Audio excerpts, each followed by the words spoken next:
Salut à tous et bienvenue sur Virage Marseille, votre rendez-vous le plus excitant, de manière hebdomadaire jusqu'à la fin de saison, puisque oui, l'Olympique de Marseille joue tout, joue le championnat, joue la Coupe d'Europe, et donc pour ça, on a les analyses de l'équipe type qui n'est pas fatiguée, qui n'est pas blessée, avec le président d'honneur des South Winners, tiens, qui est avec nous. Écoute, il fait tellement frais en ce moment, j'ai ressorti les petits sweats qui vont bien. Les petits sweats orange. Voilà, orange, ouais, c'est une belle couleur, j'aime beaucoup. Ouais. Et Flo Germain, dans ce président style des loges. Président des c'est loges. pas la South Winners, c'est des loges. Président du club 1800. La table des légendes. On peut faire plusieurs étages au besoin. C'est que pour revenir au orange, quand même, les Pays-Bas, donc l'équipe qui a bercé mon enfance, et j'ai toujours été fan, donc l'orange, j'aime beaucoup, en effet. Voilà. Et puis il y a d'autres causes pour lesquelles les winners, notamment, groupe des Virages Sud, ont adopté la couleur orange. Et c'est tout à fait noble, même si un peu trivial, voilà, on va dire ça comme ça. Mais on vous racontera ça un jour dans une histoire de bombers. Voilà, exactement. De retournement de veste, voilà. Mais retournement de veste qui ne fait pas référence aux chansons de Jacques Dutronc. On fera ça, bien sûr. On parle de l'OM un peu quand même. Voilà, dans un Virage Marseille spécial supporter de l'Olympique de Marseille. Il y en aura, c'est promis. Mais là, on va se concentrer sur les matchs à venir et ce point arraché à Toulouse. C'est Virage Marseille, c'est maintenant.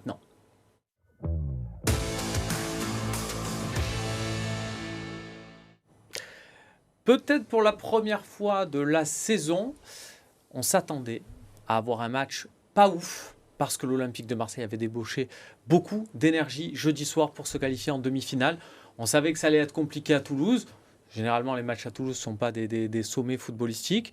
Bon, au final, on est content parce qu'il y a un but à la fin de Moumbagnan. On le présente comme ça, Eric ? Oui, après, moi, j'ai du mal à analyser le match d'hier, fin d'après-midi, sans parler de celui de jeudi.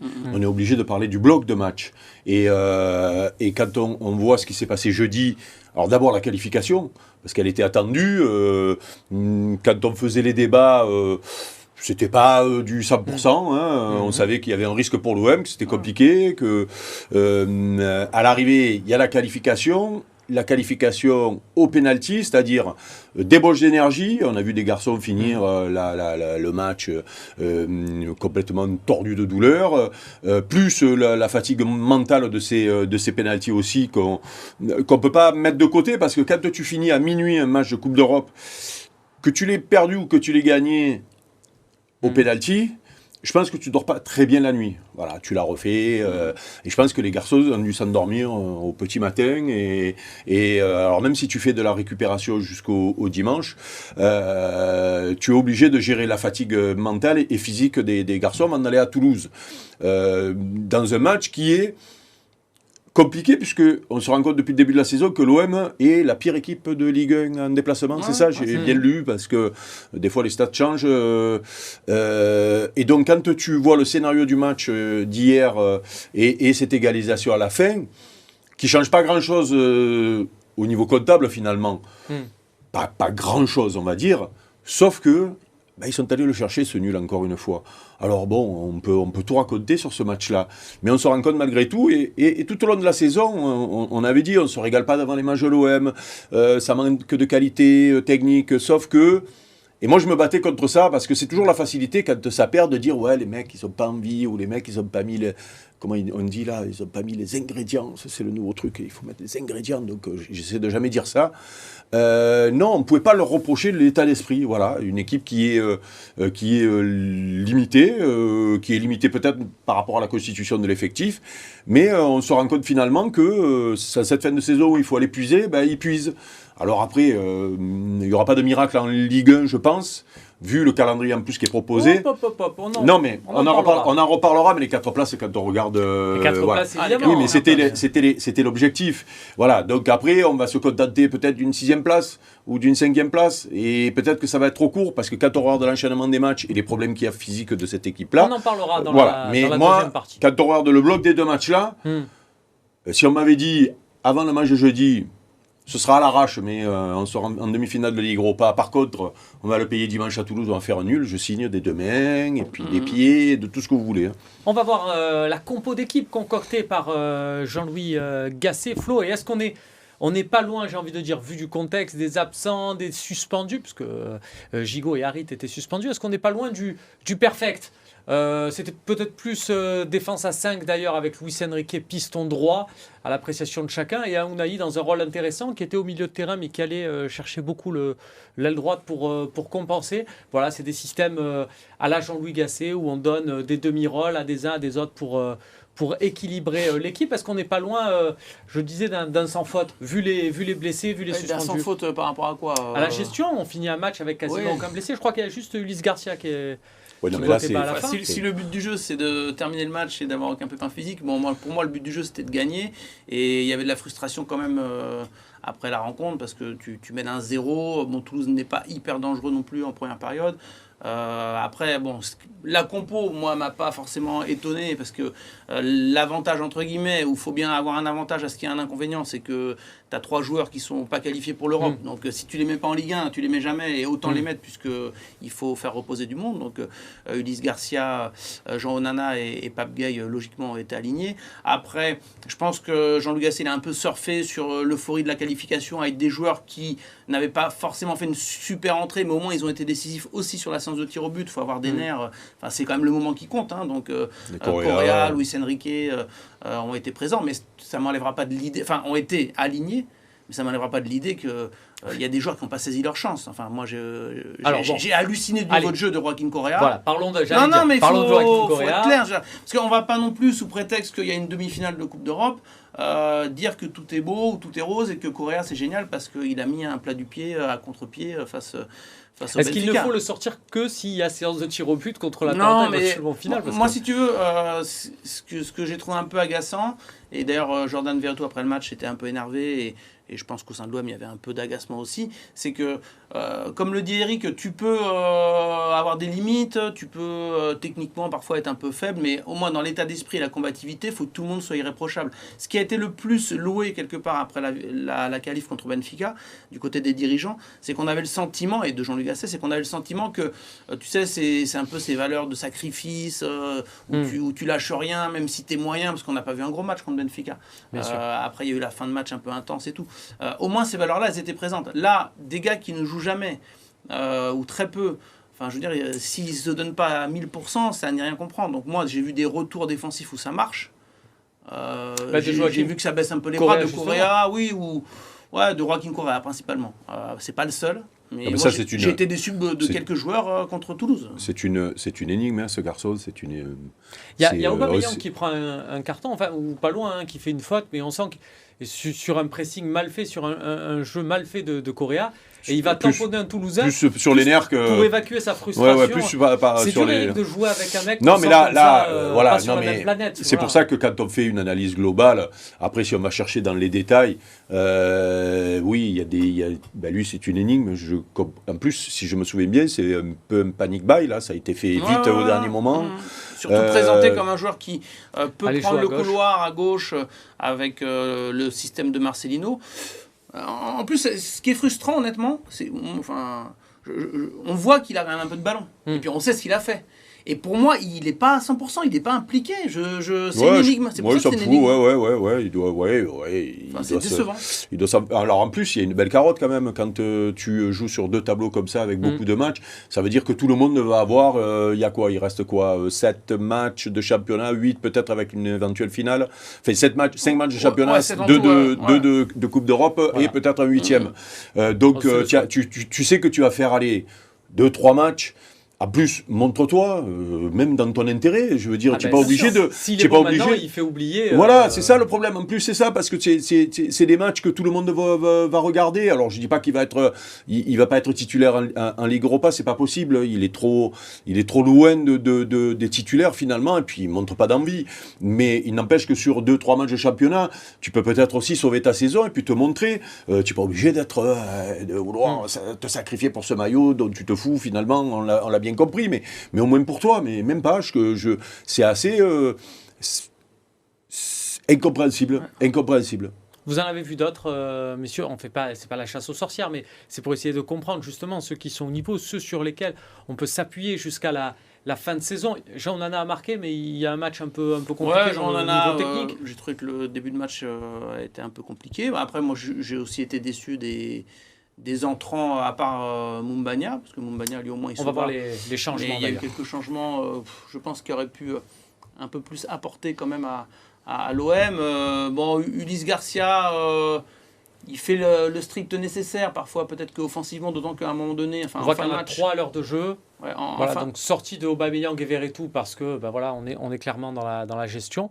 Il y a le jeune Daou qui rentre, qui a été mis à l'honneur d'ailleurs sur BFM Marseille ces derniers jours, qui est rentré. Et Eric, on a vu un... Oui, mais...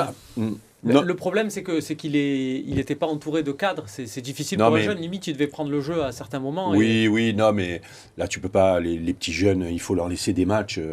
Un jour, on le fera, ce débat-là aussi, puisque Balerdi, qui est le meilleur joueur de l'OM en ce moment, ça fait 4 ans bientôt qu'il est là, et il a mis longtemps pour faire des gros matchs. Donc, ça montre bien que, notamment les jeunes, si on leur laisse du temps de jeu, il y a moyen de progresser à vitesse grand V ou pas grand V d'ailleurs. Mais moi, je suis, à part sur l'état d'esprit, où là, tu le vois sur le terrain, et je suis un peu moins dur que Flo, parce que rentrer dans une équipe comme ça, où il manque beaucoup de cadres, où il n'y a peut-être pas beaucoup où tu t'entraînes finalement seul, parce que tous les mecs qui sont titulaires ne font que de la récupération, donc tu es sur le terrain à 10, et tu occupes ton temps finalement, ça doit pas être évident. Alors après, bien sûr que dans l'état d'esprit, il faut monter peut-être un petit peu plus, mais ça veut dire quoi dans l'état d'esprit, monter plus? Ça dépend de ce que le coach te demande, ça dépend aussi le rôle que tu as dans l'équipe. Voilà, donc c'est pour ça que moi j'ai du mal à... Ça veut dire un repli défensif où tu es à bloc à 100% et tu fais pas semblant de défendre. Très bien. Non, mais bien Messieurs, sûr. on a compris, on a vérifié cette partie contre Toulouse. On va voir maintenant les perspectives en championnat. Ça sera la deuxième partie.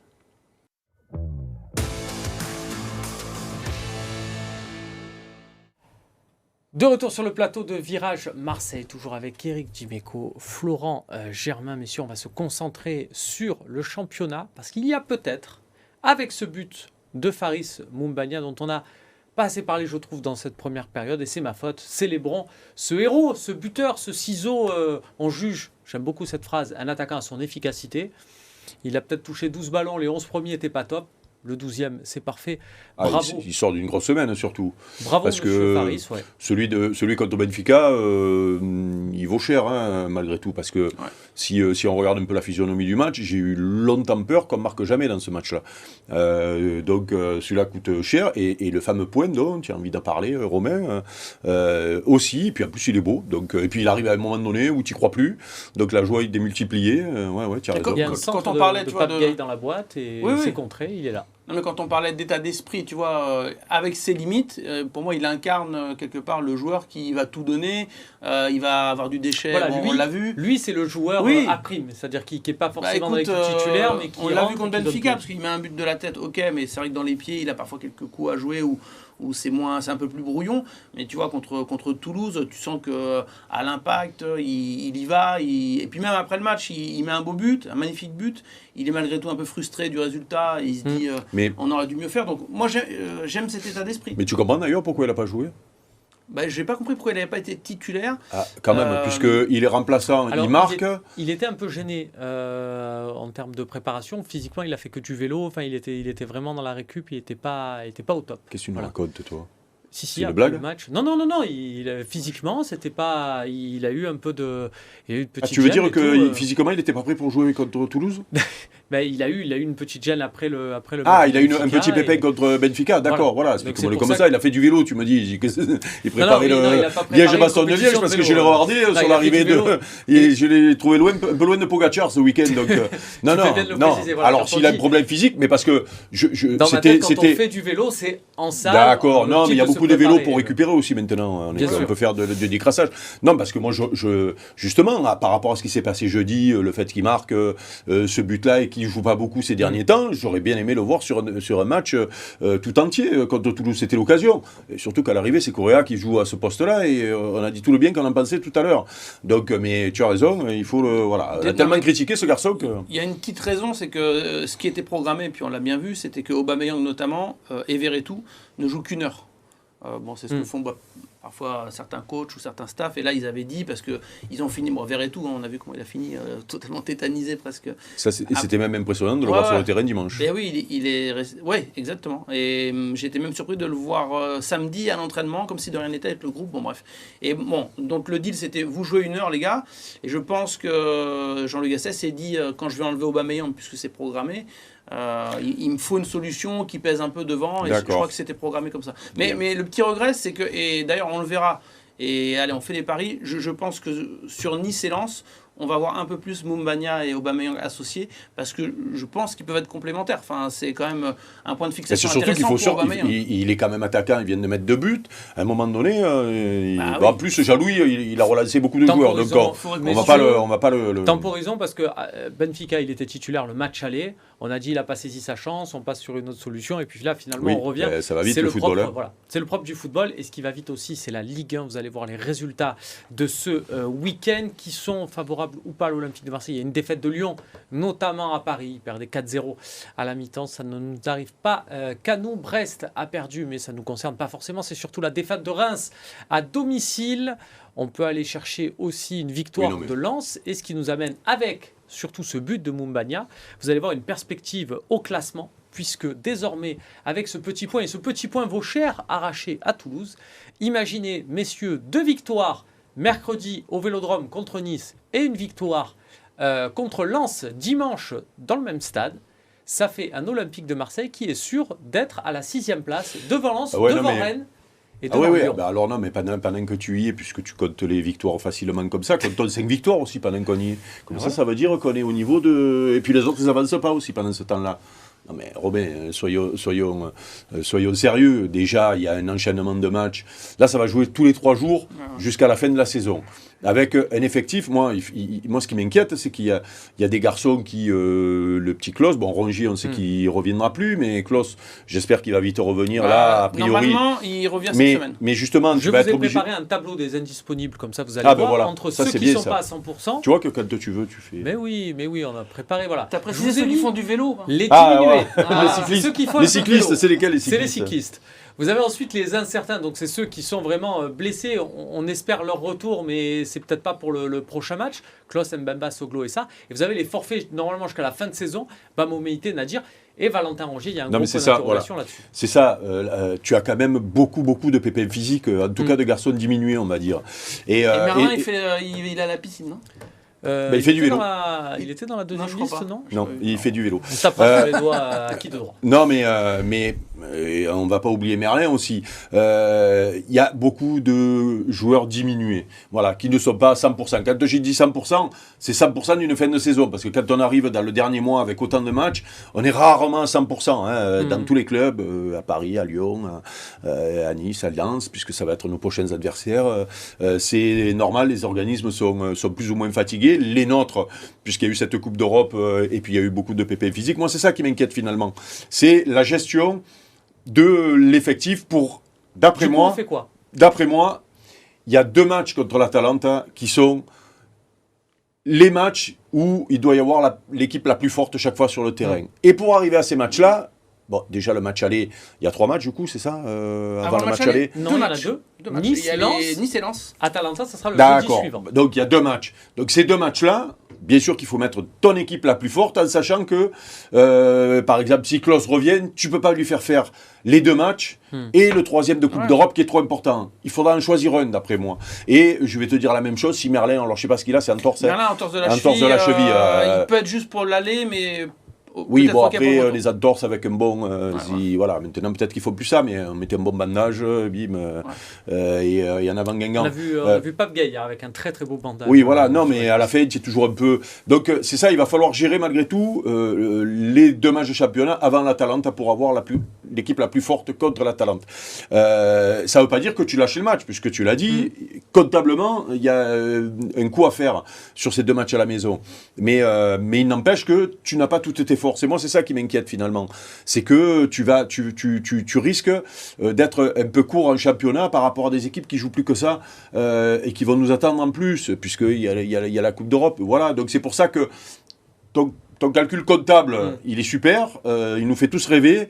J'ai bien peur que ce soit pas aussi simple que ça finalement. Déjà, gagner 2 matchs de suite à domicile, c'est compliqué, tu regarderas dans les stats, c'est pas évident pour tout le monde de faire ça. Flo, on fait comment du coup? Parce que là, il y en a plus, il y en a même 3 de matchs à domicile, parce que si on intègre celui de l'Atalanta. Comment on fait là pour cette réception de Nice mercredi? Est-ce qu'il y a des joueurs qu'il ne faut pas faire jouer? Est-ce qu'on met une équipe un peu comme à Toulouse, là, où on est encore en mode récupération? Est-ce que... Non, moi, je suis convaincu que le staff et même les dirigeants, le discours, ça va être on essaye de faire le maxi pour être encore dans le coup pour la 6e place, mais il faut avoir dans un coin de la tête, plus que dans un coin de la tête, le double rendez-vous contre l'Atalanta. Donc ça veut dire que s'il n'y a pas victoire contre Nice, contre Lens, on est dans de la prépa, on fait du vélo. Non, mais justement. Mais tu auras quand même une équipe qui tient un peu la route. On l'a dit, en plus, tu as 3 joueurs qui ne sont pas en Coupe d'Europe sur la liste. Donc, quoi qu'il arrive, tu arriveras, comme à Toulouse, à mettre une équipe plus ou moins correcte. Mais il a donné le bon exemple, Eric. Klaus, tu vas te servir de cette semaine-là pour le relancer, mais avec dans un coin de la tête le fait qu'il faut qu'il soit prêt pour le match aller contre l'Atalanta. Ça va être pareil pour Sarr.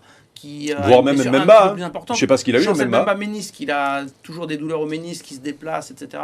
C'est compliqué pour lui de revenir à 100%.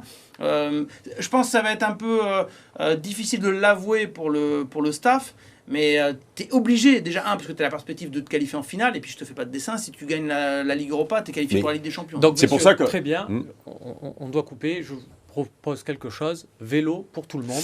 Et puis au Tour de France, ça sera bien. Le débat additionnel de retour dans Virage Marseille pour revenir un petit peu sur ce OM Benfica. Eric, est-ce qu'on est vengé? Il y avait le OM Benfica de 90 avec un OM qui méritait de gagner 4-1, 5-1, avec un Francescoli en feu qui s'imposait que 2-1. Là, on a optimisé les buts. Est-ce que ça y est? C'est la réponse du Alors c'est vrai qu'on a beaucoup reparlé du match de 90 avant ce match-là, c'est de bonne guerre. Sauf que tu n'es jamais vengé 34 ans après. Voilà, parce que les joueurs ne sont pas les mêmes, les dirigeants ne sont pas les mêmes, et à part des supporters les vieux supporters qui s'en souviennent, c'est une blessure qui restera ouverte. Par contre, le scénario du match et l'élimination à la séance de tir au but comme ça, qui est terrible pour celui qui perd. Oui, ça m'a fait un petit peu... Oui, moi personnellement, ça m'a fait plaisir, mais pas en me disant, ouais, on est vengé. C'était, tiens, voilà, prends-la la carotte toi aussi, tu verras comme elle fait mal. Ouais. Surtout à Di Maria. Flo, ouais, parce qu'en plus, si lui nous avait éliminés, on aurait attendu. Hein. Écoute, venger, non, mais symboliquement, je trouve que c'est sympa, parce que ça permet d'ouvrir une nouvelle page, et souvent on en parle ici, Eric, il faisait beaucoup référence lors des 30 ans du sacre. Des 30 ans, du sacre de 93, ou offrir des émotions à la jeune génération, des minots, etc. J'en ai vu quasiment 10 000, parce que j'y étais à l'entraînement du dimanche précédent, ouvert au Vélodrome et aux familles. Et tu vois, pour eux, parce que c'est bien, tu leur racontes la main de Vatin, tu leur montres le livre, Boli en 93, etc. Bon, ok, mais c'est pour eux, c'est de l'histoire. Et là, de le vivre de leurs propres yeux, je sais qu'il y a des minots que j'ai vus dès le lendemain qui avaient des étoiles plein les yeux parce qu'ils ont vécu de leurs propres émotions une belle victoire contre Benfica, une qualif en tout cas. Non, mais ce qui est beau, c'est que combien de gamins j'ai vu pleurer, moi, des gamins, et même des pas gamins, puisque j'ai un copain qui m'a appelé, il a 30 ans et des poussières, il m'a dit, on le salue. Et ben voilà, Jérémy qui m'a appelé pour me dire, il est à Miami, il m'a dit, je pleure comme un gamin. Et je dis, ben voilà, c'est vrai que pour ça, tu le disais, c'est pour les nouveaux supporters, les jeunes en tout cas, voilà, ils écrivent leur histoire aussi. Eh ben tant mieux. C'est tout pour cette édition de Virage Marseille. Merci de nous avoir suivis. Merci Eric. À lundi. On va avoir une belle semaine encore à débriefer. Et puis bon entraînement pour la flamme. Pour le je me suis remis à courir pour porter la flamme, mais c'est dur. Hein. Je te verrai pas. La vieillesse est un naufrage, mon petit Flo. Flo, à bientôt. À lundi. Hein. À lundi.